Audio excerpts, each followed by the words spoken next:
Welcome back, everyone. We are back after the break. We got our chai, I think. No?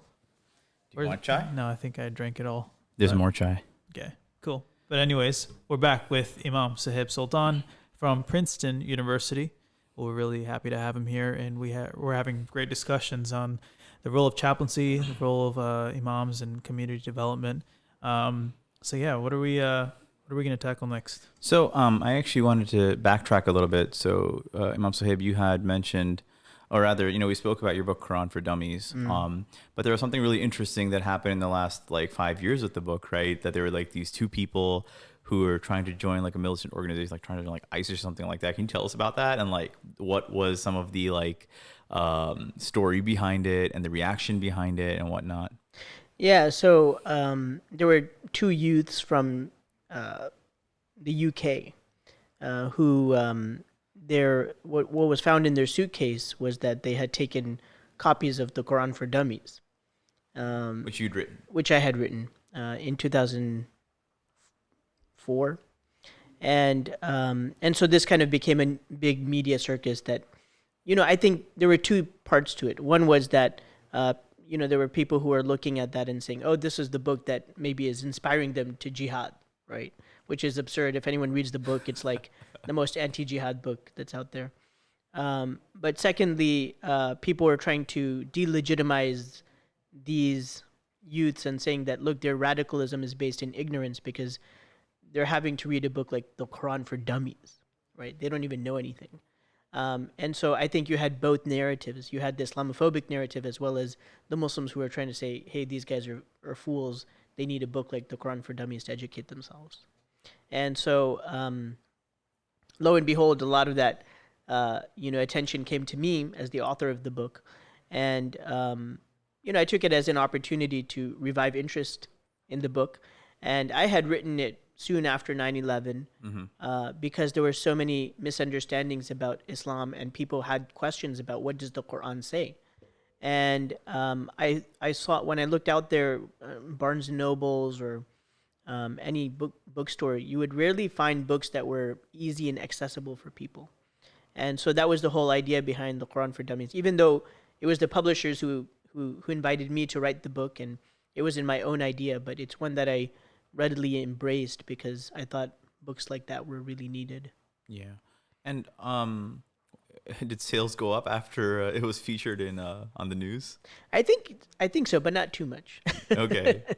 It wasn't as big of a gold mine as I had thought it might become.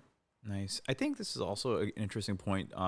Coming from a background of journalism and writing, a lot of Muslims don't take advantage of the aspect of writing. And I think writing is a very powerful tool, especially in the field of chaplaincy, in the field of journalism, in the field of healing, even in psychotherapy. Writing has a sense of beauty to it, which is able to express what may be very much buried inside oneself. And it's not a coincidence that the first revelation that came down the Prophet ﷺ was what Iqra bismi rabbika alladhi khalaq. It's the idea of reciting, right? And then after that, خَلَقَ الْإِنسَانَ مِنْ عَلَقٍ, that he created mankind from a clinging clot. اقرأ وربك الأكرم الذي علم بالقلم. He is the one that taught by the pen. Literally the first revelation of our faith encompasses the aspect of writing through the pen. Yeah. And not only that, in another part of the Quran, Allah literally swore by the pen, نُونَ وَالْقَلَمِ وَمَا يَسْطُرُونَ, right? That you haven't gone, and it's crazy, مَا أَنْتَ بِنِعْمَةِ رَبِّكَ بِمَجْنُونَ, that the Prophet of Allah was being consoled by God himself in saying that you haven't lost your mind. And he's swearing by the pen to make that. And what's interesting is that in this day and age, I know for me, I journal. I have 3 journals that I constantly write in which the aspect of not losing your mind is linked to writing and the healing power that potentially lies within writing. And I know that in the Muslim community, we don't emphasize this enough. We don't emphasize writing as a tool for building and for also healing. But in your life, how have you kind of found writing? What place has writing played in your life? Yeah, I'm really grateful that Allah has given me the gift of the pen. And it's something that I honed in journalism school. And it's given me an ability to express myself. And it's also given me an ability to heal. And I've written a lot privately that I've never shared with anyone. That's been very healing just for myself. But I think also in terms of people's fractured understandings of Islam, being able to write the Quran for Dummies, being able to write for Huffington Post, being able to write for Time Ideas Online, writing this other book, the Quran and the Sayings of the Prophet Muhammad, selections annotated and explained. This is all kind of my attempts at trying to heal the fractured understandings that people have about Islam. And I think that one of the reasons why Muslims don't write is, one, because you're right, it's not emphasized enough. People are not told, hey, go out and write, and produce. But also I think that Muslims, when it comes to their religion, suffer from the psychology of perfectionism. And there's a lot of fear of writing about your religion or even about your own faith and spiritual experiences and journey if it doesn't sound perfect. Right. And this is one of the reasons why Muslims don't tell their stories. And this is why Infidel and Why I'm Not a Muslim are bestsellers. And Muslims have these great stories to tell about faith and belief and discovering God and all of that, which are untold because of this fear of perfectionism. And there's so many stories of prominent individuals who went through phases of doubt and questioning things, and they've written about it, and I think people have benefited greatly from their writings and from their works. And being a singer-songwriter myself, and something I realized is that one of the reasons why people resonate with certain songs is because I'm illustrating with words something that's going on within them, right? And they resonate with that. It made me realize that there's something truly therapeutic about externalizing through writing internal dialogue, right? So the things that you're going through and bringing that out and the effect that it has on other people. And I think the reason why, Nihal, you're talking about your journals and how you do that, and I think that's a habit that a lot of people should develop and take part in, because in an age where we often feel like we can't communicate with people, it's good that we can at least communicate with this paper and bring out the stuff that's within us, because it is therapeutic. And it's like that advice that people give, where look into the mirror and bring into existence certain thoughts and words. And sometimes you might realize how ridiculous they are, or how profound they are, how you need to hear them. Right. For people who have issues with self-love and understanding that, what's unique about them or whatever, like they need to hear that. They need to write it into existence in a way. And just as an afterthought, how Allah kind of wrote and brought everything to existence. And we often use this metaphor of writing things into existence, right? So writing is such a powerful tool, I think, and a therapeutic thing as well. Yeah. Yeah. I think also within the Quranic scripture, the word for writing is kataba, like in Arabic, right? Which literally means to write. But actually, where in the Quran kataba is often used is the idea of ordaining something, the idea of prescribing something. Actually, the proper word is prescription, right? Ya ayyuhalladhina amanu kutiba alaykumus siyamu kama kutiba ala alladhina min qablikum. Fasting has been prescribed for you as it was prescribed for those before you. Meaning what? Like what's the purpose of a prescription? It's because you may be going through some form of an ailment, and you want to utilize this form of healing to kind of heal yourself, to kind of come out of that ailment. So writing, it's not like a coincidence that writing and prescribing have kind of been linked to each other. And it's those forms of art and expression which are not emphasized in the community, which myself and Alman, with the guests we bring on, we want to open up like that aspect of artistic creativity. And people may think that artistic creativity means like painting a picture, right? Or singing a song, but it's not necessarily about it being that complicated or about that being so grand. Though those are good things, but like if for me, like I don't consider myself an artist per se, but I know for me, when no one else is able to understand, right, I know I can go pick up a pen, put it on a piece of paper and make sense of what's happening inside of me in an artistic way, in such a way that other people will not understand. Yeah. I think we talk about academia and the arts and how this, we talk about academia and the arts and how this podcast is, the goal of it was to be like a marriage of the two. And I think it all comes down to, whether it's whether you're painting, whether you're writing songs in the performing arts, or whether you're a journalist, a writer, whatever you're doing, it's a form of art. But it's at the end of the day, these are all ways of communicating, and it's that communication that we need to establish, effective communication, and that's why having a dialogue, because something I've noticed as a singer-songwriter is that disconnect between the artist and the scholarship, right? And I just wish there was something that there were more bridges, right? So we understand that, listen, we may take part in different crafts. Maybe your thing is reading books and writing things, but maybe my thing is something else, right? Like some painting, for example. But we're trying to communicate something. What are we communicating, right? Are we communicating the mercy of God? Are we communicating compassion and understanding, and such ideas? But I mean, that's the goal with the podcast in general, I think. But yeah, I think... Yeah, and I think, recently I've been thinking a lot about how we need to not only tell our own stories, but we also need to tell the stories of our forefathers and our foremothers. Right. And, we're now living in a time when a lot of the early Muslims who came, they're either becoming really old or they're dying. And they have incredible stories about how they came to this country, what they came to this country with, what they built from nothing. And I fear that a lot of these stories are going to disappear because we're not writing them down and we're not telling them, and we're not relaying them to the next generation. Yeah. And when we tell the stories of our forefathers and our foremothers, again, it doesn't have to be about perfectionism. Not everything they did was perfect. But when you write it down, you process. Right. And you learn. And you also show gratitude. And you also give an opportunity to correct wrongs, and all of that is a hidden potential in writing and in telling stories. And so I really think as a community we need to think more.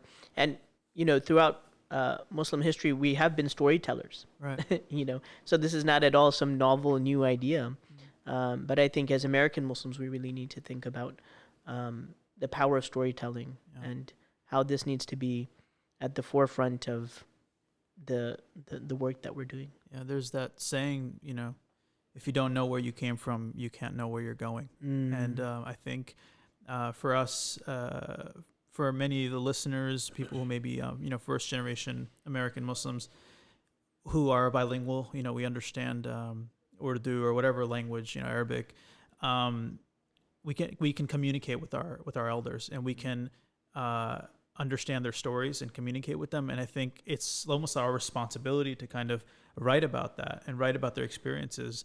And I feel like we tend to put that on the back burner because we're like, oh, well, they're around, and we just don't realize it until they're gone. Yeah. And then it's just like a huge part of your identity is gone, and you can't access it. And I'm particularly passionate about this because, when I lost my father when I was around 18, 19, there's so many questions I had. And I was a teenager at the time. I was really young. So I wasn't thinking about where I came from, my background, what was it like, when in my father's time. But afterwards, that's when I realized that, I wish I knew that story better. Yeah. And I had to kind of search for it. I had to ask, my older sisters, my mother, my, whoever else was there, to kind of put the pieces together. And then only then do I realize things about myself that are similar to my father, for example. Right. Maybe there in everyone's story, there's certain narratives that kind of come up again, or certain habits.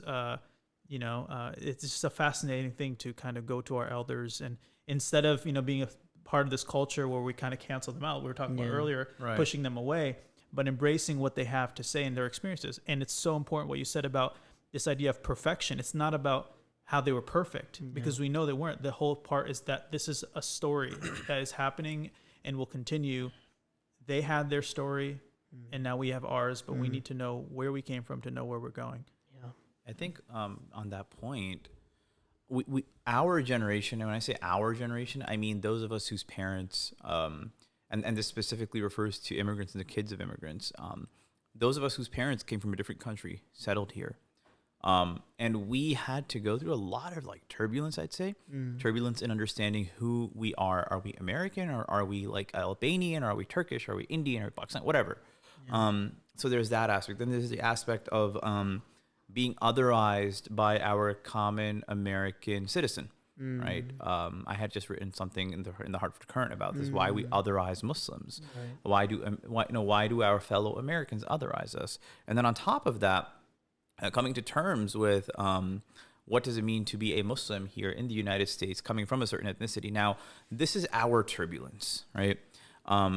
When we have children who are born and raised here to kids who are also born and raised here, that aspect, that generation of our elders or ancestors came from another land will become lost if we don't continue to tell those stories. Right. And it's exactly what you said, which we can kind of delve into the next point, is I think a lot of people are in a sense of a spiritual crisis.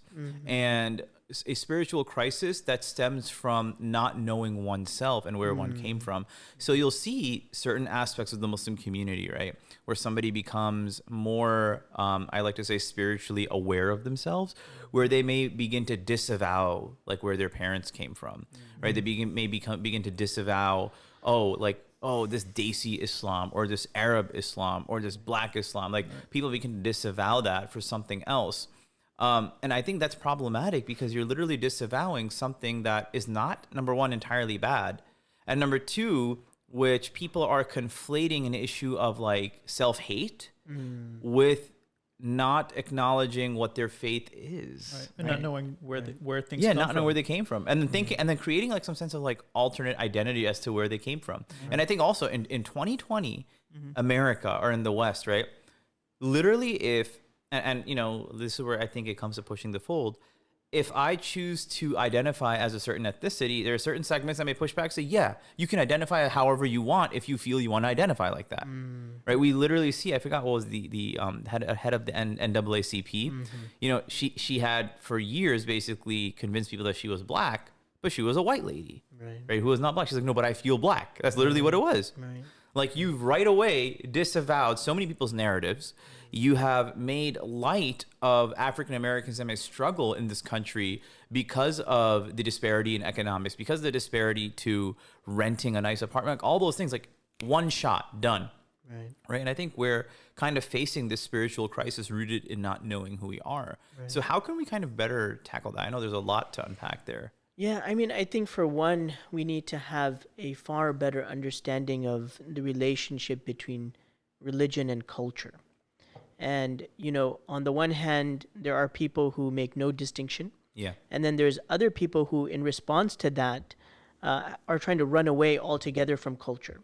And when you take religion and try to completely make it into something that has no cultural reality, then basically you're taking you're taking the soul out of it.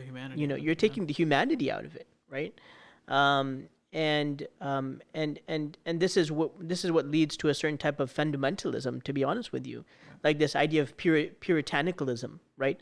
Like, let's just purify the deen, the religion, from anything that's cultural, right? So then, how do you live it? How do you transmit it? How does it become part of your family life? How does it become part of your communal life? You know, how do you express it, right? That's all culture, right? Well, I also find it ironic how, you know, when people try to do that, they end up like Arabizing themselves because they can't remove culture. You can't remove it. Like, Islam has always had a cultural component to it. Like, wherever Islam went, it was shaped around the culture that it went to. So when people start, you know, trying to get away from like their Desi background, right? They're going towards an Arab one, right? Because they're going towards that culture, and they start adopting the culture and start wearing and they clothes. think that's what's pure. And exactly, which is problematic. Yeah. And so I think in terms of your question, Nihal, about, you know, what we do about this, I think part of it is that we need to give American Muslims, whether second, third generation, however generation you might identify, the possibility of seeing, number one, their American culture as being also a legitimate Muslim culture, right? Just the way that we've legitimized Desi Muslim culture or Arab Muslim culture or West African Muslim culture, because it's been around for centuries. We need to legitimize people's desire to want to root their faith and the expression of their faith in their American culture, right? And then the second thing that I think we need to do is that we need to help people understand that when it comes to American culture, America is a very interesting and different place. Right. Because this, oftentimes people think, like, what is American culture? I think oftentimes people conflate white culture with American culture, or commercial culture or popular culture with American culture. Right. Whereas the reality is that America is made up of so many different cultures. And I think part of it is that people feel so disconnected from from the land of their ancestors, and they feel so disconnected from their parents and their grandparents because they're trying to be American, without realizing you can actually be American, and you can, at the same time, be South Asian, you can be Arab, you can be West African, you can be these things. These things don't have to clash necessarily. And so I think that, like I have a daughter who's 2.5 years old, and my wife and I are really committed to teaching her Urdu, right? But we don't see this as something that's in contradistinction to raising her as an American, right? But we want her to be somebody who's proud of her heritage and proud of her identity, and is able to understand the poetry and the philosophy that is part of her DNA. And correct me if I'm wrong, but when we talk about American culture and what it means to be American, I mean, people came here for religious freedom. Right. So, and God and community has been a part of this country. And so as Muslims, God and community matters to us as well. Right. So I think those things match up. And once again, it's about finding those commonalities, I think, which helps, especially young people, understand that, like, yes, you can be an American Muslim, and you can also have ties to your ethnic background, where your families are from, and all this cool stuff that comes with that, like biryani and all that. Yeah. It's really interesting though. As a kid growing up in like Paramus, New Jersey, if you guys know anything about Paramus, it's like a really, really white Italian town.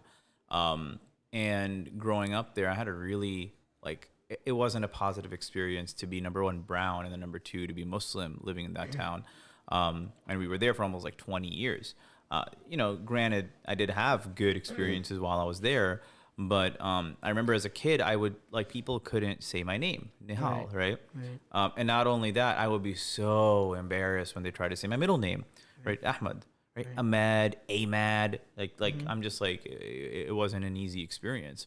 And so much so that parents don't get this. And if you're like a non-Muslim or a non-Arab or non-Desi, or you're someone that's purely Caucasian who is only around Caucasian people, and you cannot be sensitive to people whose names that do not sound like you, it will leave a scarring image inside of your mind as a child, like it did for me, right? But I remember as a kid, I'd tell people my name is Tommy.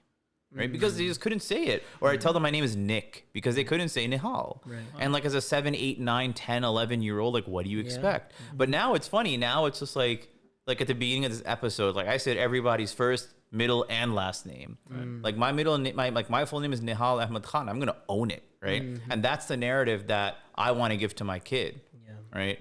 Who was it that said we learn all these European names that are really hard to pronounce?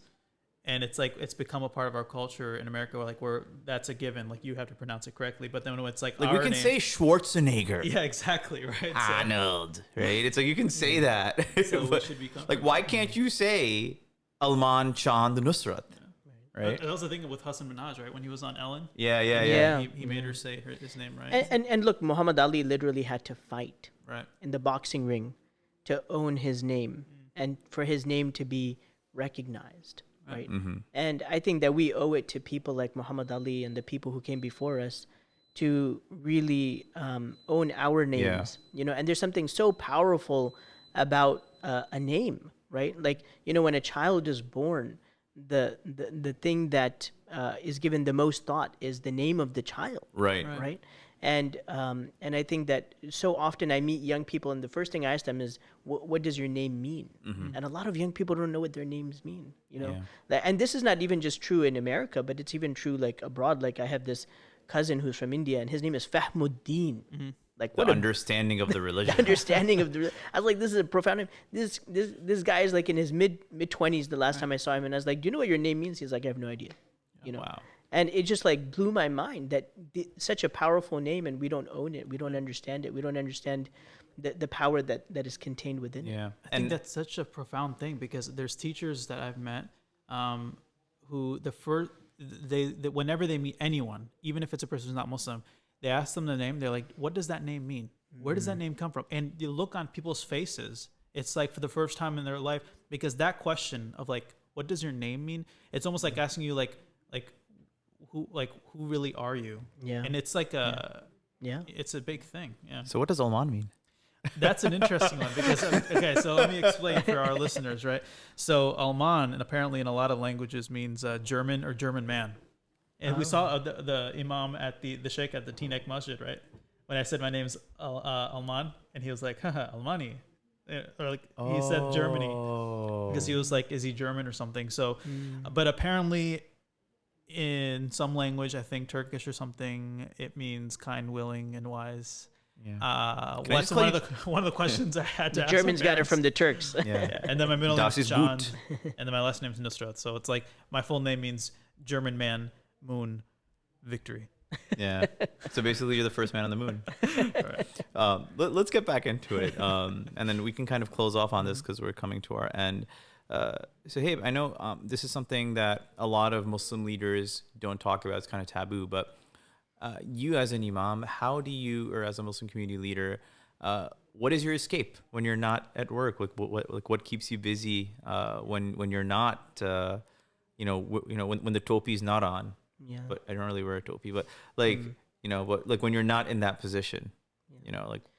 I mean, I think, to be very honest with you, being a Muslim religious leader is a very lonely life. Yeah. It's a very lonely life. You have an increasingly dwindling number of people who you can turn to share your real emotions and with whom you can be vulnerable. And, that question that's always asked is, who is going to take care of the caregiver, right? And I think it's a question that I feel increasingly. And I go between, really desiring it and sometimes just giving up on it. Mm-hmm. And just accepting that that's not part of my nasib, But then there's times in life where I really feel like I need it, And so, of course, alhamdulillah, I have the solace of my family, a very supportive wife, an incredible daughter. I feel like she's great. She's awesome. She's awesome. She's been to our studio. She walks around like she owns the place, and I love that. It's Literally. so cute. Yeah. And a couple of summers ago, I felt terribly ill and ended up in the hospital for 2 weeks. And the whole time I kept telling the doctors, just let me go home. My daughter will take care of me. Right? And I really feel that, like playing with her, being with her, talking to her is so healing for me, And I'm very grateful to still have my parents around and alive. Although it's harder to really confide in them at this age, because they have so much of, when your parents are old, the role switches, Right.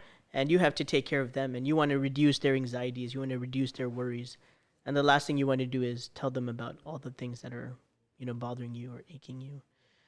And so, I'll go back to what I said, which is that being a Muslim religious leader is an extremely lonely place to be, and sometimes I'm saddened by it, but overall, I just feel grateful to have found purpose and meaning in life, and to be able to do something worthwhile with my life. And I also understand that life goes in seasons. I think one of the benefits of living in a multi-generational home where I have a 2.5-year-old, and then my wife and I who are kind of midlife, and then our parents who are all in their late 70s, it kind of gives you perspective, because my parents, when they were my age, right, were really busy and almost had no time, and were running around doing different things for the community. Mm-hmm. And now they have a lot of time, and sometimes they get lonely. Yeah. And sometimes they wish they had people around them. And so you also see how life goes in these cycles, and there's going to come a time, if inshallah Allah grants us a long life, where we're not going to have a lot to do. Right. And so just being grateful for this time when there is a lot to do and the plate is full. Yeah, and I'll say this much too, as somebody in that position as well, right? I've been serving the Muslim community like in a full-time, part-time capacity for 10 years, give or take. You do need to make time for yourself, right? And people may not understand, like wiling out or making jokes and stuff like that because it comes from a place where you're constantly like people don't get this, right? Like, oh, what do you do as a Muslim community leader? You give a khutbah here and there. It's like, I challenge someone to spend as much time as we do to prepare the type of material that we do, to read it, to literally perform it in front of people, and to have hundreds of eyes on you. That can drain your energy in a moment compared to 8 hours a day where you're sitting at a desk and whatnot. Not to belittle anyone else's work, but it takes a lot out of you. And that's why different scholars will talk about, like Alman, you had mentioned this, right? Different scholars went through periods where they just didn't know. Right? They're like, what am I doing with my life? Like Imam al-Ghazali, rahimahullah, what did he do?